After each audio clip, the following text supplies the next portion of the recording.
Hi everybody, welcome back to another edition of Grass to Your Modelers. I'm Dave Forrest, and this is my good friend Harvey Lowe. And in today's episode, we're doing another kit review, but we're going way back To the 70s. 70s. With this Matchbox Ju 188. Yes.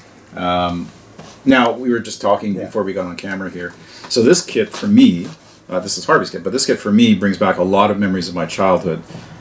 Because I built this kit, I think, like more than once when I was a kid. I did too. And because at the time where I was living, the selection of model kits was not maybe what it was in other places. The movie The Battle of Britain that came out in '69. Oh yeah. Was transformational for me. Game changer. A game changer. And this was the only kit that I could get of a German bomber that somewhat resembled a Henkel 111. So there in the corner shop, I remember there was an Airfix Henkel 111, but it was like $3, which was way outside of my price range and outside of the price range of my parents at the time. So I had to settle for this, which I used when I was playing with my models as a kid. But did you know that? Did you know it was? Yeah, I knew it was not the right one, but I said this is close enough. It's got it's got the glass canopy, the glazing, and it's got the two engines. It doesn't look exactly the same, but close enough. So anyway, so for me, a lot of very fond childhood memories. If I knew you then, I'd walk up to you and say, you're such a loser that you should know better, and you would start crying, and I would be quite happy about that. Anyways, but I'm a nice guy. I guess, yeah, sure. So I did this too, and this one was probably considered when I was a kid, one of my better builds. I put everything into it. I remember I bought it at an air show, and it came out quite nice. So as you can see, I bought it at a flea market for $15 Canadian, which is very cheap. Mm-hmm. And I thought, well, let's bring back some memories. Look at the box art. The box art sells me. Oh yeah. Like, it's just so cool. Yeah, look at the camo on it. The camo on it. Which was way beyond my capabilities. Totally. At the time. Totally. Now, whether they're accurate, I think they are actually. I think they're actually accurate markings. But open up this baby, and you'll get the usual Matchbox. You get the stand, which just busted on me, the stand. Okay, there's the stand. With the big M. The decals are pretty well useless, but hey, Well, are they? Are they?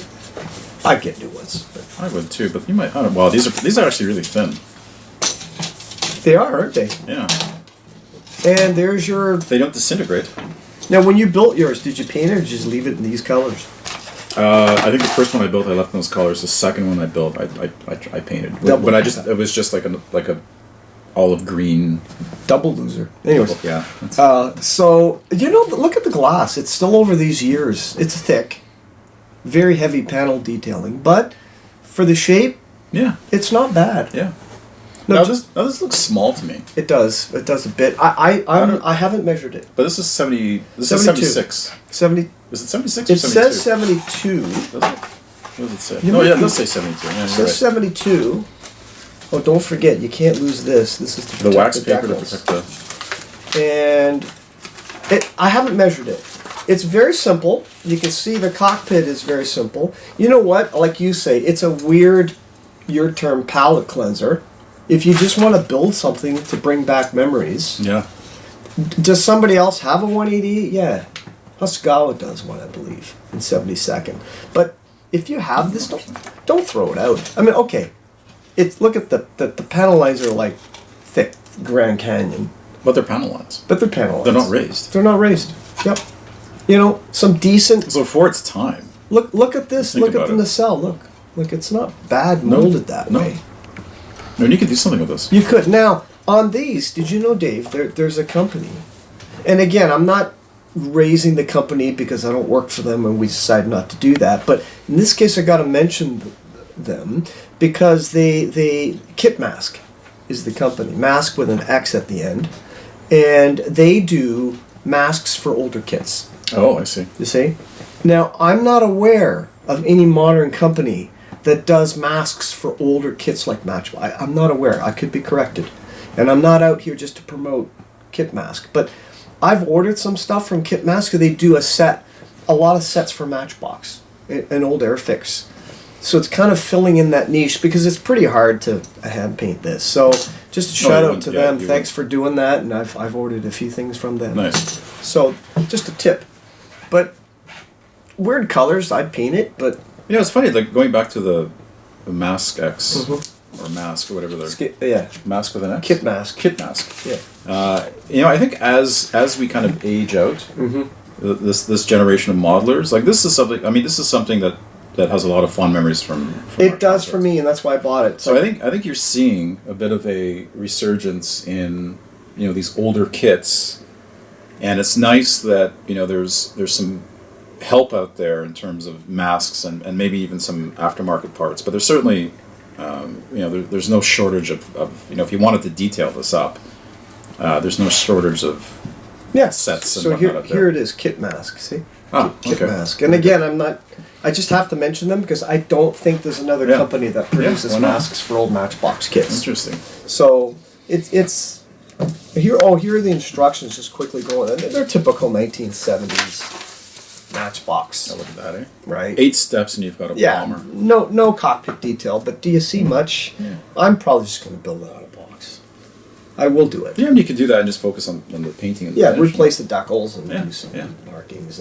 But I do believe that these markings are accurate. Sorry, the camouflage scheme is accurate. I mean, again, I'm not a Luftwaffe fanatic in knowing all these things, but there's what it looks like, your finished product. Without paint. That was a nice thing about the different colors. Although they had the one of the Japanese Zeros that I got from Matchbox was like orange and green. Yes. Yes. I thought that was a bit of a strange color. It's, that Zero, talking about that Zero, I have it too. It's hard to tell what variant it is. Is it an A6M5 or an A6M2? But I heard rumors, I don't know if they're correct, but somebody said the lines are not bad on it. But again, I haven't measured it. Would I build it? Sure I would. I'm building a lot more old kits just for fun. I'm underway. I've already broken the cutter out. I'm working on the monogram 132nd Sherman. Oh wow! With the Calliope, is that how? With the rocket. Because I built it as a kid. Nice. I built that as a kid. Calliope? Yeah, I was walking down the stairs to show my dad, and I tripped, and it fell down the stairs. So after all these years of sadness, was it your mother that tripped you? Yeah, yes, my mother tripped me downstairs. What are you doing? So I'm redoing that one right now. Cool. I'm not doing anything to it. That's very cool. I think I look at this like another kit that this one I never got, but I always wanted was the Matchbox A7D, the Corsair. Oh, the Corsair. Yeah, I always wanted that. Never got it. Oh, you never got it. Never got it. So that was lunch today. Yeah, maybe. But so that might be one. If I see that kit somewhere, I might pick that one. You know what you do that? Do that one and that scruffy Greek Air Force version. Oh my goodness, yeah. But if you can do your modern techniques to these old kits, I think there's a magic to it. Yeah, I think you could really make this look like you can make it really look pop. Like you could pop this completely. I remember the pilots weren't bad for their day. No, I mean for 1970s, like not having raised panel lines. I mean that's something. Right? I mean, for their day. You know what we'll do? We'll do another kit review. I'm committed to it. We're going to compare the original 1970 Sally by Revell Takara. Oh, that is a nice kit. It's a beautiful kit for their. It is, and compare it with the ICM kit. Yeah. I just thought of that as we're talking. Sure, sounds good. Here we go. Well, that's it. That's our throwback kit review of the Matchbox Ju 188. For $15 Canadian. Poor substitute in my childhood for a Henkel 111. Yeah.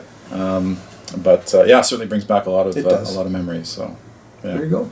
Awesome. Well, that's it for this episode. We'll see everybody next time around. Bye-bye. Take care.